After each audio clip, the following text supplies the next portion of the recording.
ஓம் ஸ்ரீ குருவே துணை, திருநீலியம்மன் துணை. ராகு கேது கிரகத்தின் தன்மைகள். ராகு கிரகத்தின் தன்மை.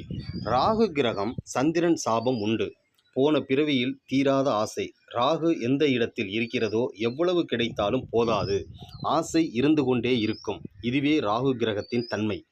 ராகு எந்த பாவத்தில் இருக்கிறதோ போன ஜென்மத்தில் நிறைவேறாத ஆசைகளை நிறைவு செய்யவே இந்த பிறவியின் இந்த பாவத்தில் அமர்ந்து இருக்கும். ராகுவோடு எந்த கிரகம் இருந்தாலும் அதோட ஆசைகளையும் ராகு நிறைவேற்றுகிறார் என்று அர்த்தம். ராகுவோட எத்தனை கிரகம் இருக்கிறதோ அந்த கிரகத்தின் ஆசைகளை போன ஜென்மத்தில் நிறைவு பெறாதவை ஆகும். ராகுவோட எந்த கிரகம் இருக்கிறதோ அந்த கிரகத்தின் ஆசை எவ்வளவு கொடுத்தாலும் போதாது என்று சொல்லும் நிறைவும் இருக்காது. உடலற்ற தலையாக இருப்பதால் ராகு எவ்வளவு கொடுத்தாலும் ஜீரணம் கிடையாது. ஆசை அளவற்ற பேராசை குணம் உள்ளது ராகு.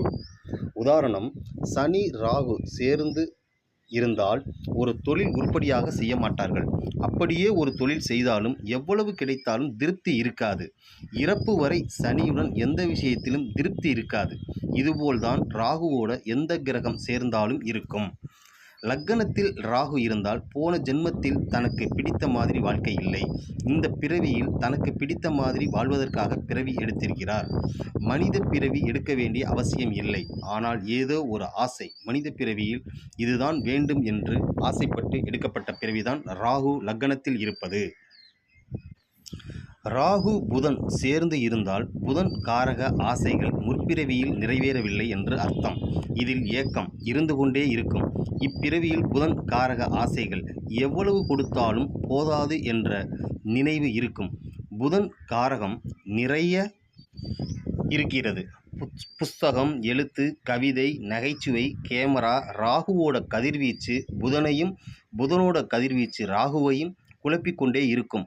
புதனோட எந்த ஆசையும் போன ஜென்மத்தில் நிறைவு பெறவில்லை. வித்தை சம்பந்தப்பட்ட விஷயம் எவ்வளவு கிடைத்தாலும் போதாது என்று சொல்லும்.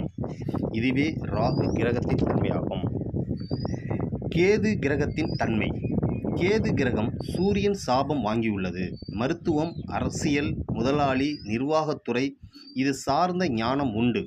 போன பிறவியில் கடமையை முடிக்காததை உணர்த்தும் கிரகம். கடமைக்காகவும் கடனுக்காகவும் இருக்கும். கேது இருக்கும் வீடு என்ன செய்தாலும் நமக்கு பலன் கிடைக்காது. முற்பிறவியில் நிறைவேற்றப்படாத கடமை இந்த ஜென்மத்தில் கடமையை கடனாகவே கேது நின்ற பாவம் வெளிப்படுத்தும். கேது நின்ற பாவம் எவ்வளவு செய்தாலும் திருப்தி இருக்காது. கடமை கடனாகவே இருக்கும்.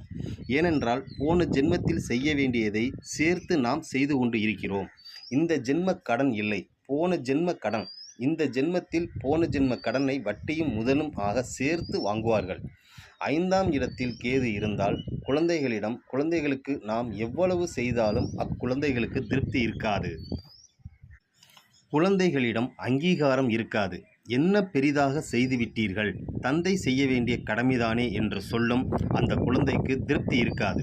இதுவே கேது 5ஆம் பாவத்தில் இருக்கும் ரகசியம்.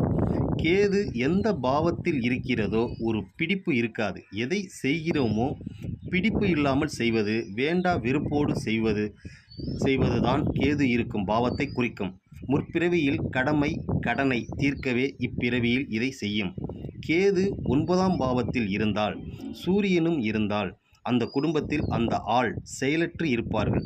ஊருக்கு நல்லவர், மதிப்பு உள்ளவர். ஆனால் வீட்டில் இவரது நிலைமை, இவருடைய பேச்சு எடுபடாது. கேது 4ஆம் பாவத்தில் இருந்தால் தாய்க்கு கோவில் கட்டினாலும் அந்த தாய் பெரிய சந்தோஷமோ திருப்தியோ இல்லாமல் அவன் கடமையை அவன் செய்கிறான் என்று யதார்த்தமாக இருப்பார்கள். கேது லக்னத்தில் இருந்தால் வேறு வழியே இல்லாமல் பிறந்த மாதிரி இருக்கும். ஏன் பிறந்தோம் என்று, அதாவது முற்பிறவி ஜென்மக்கடனை கழிக்க பிறந்ததால் இப்படி தோன்றும். இதுவே கேது கிரகத்தின் தன்மையாகும். நன்றி, வணக்கம்.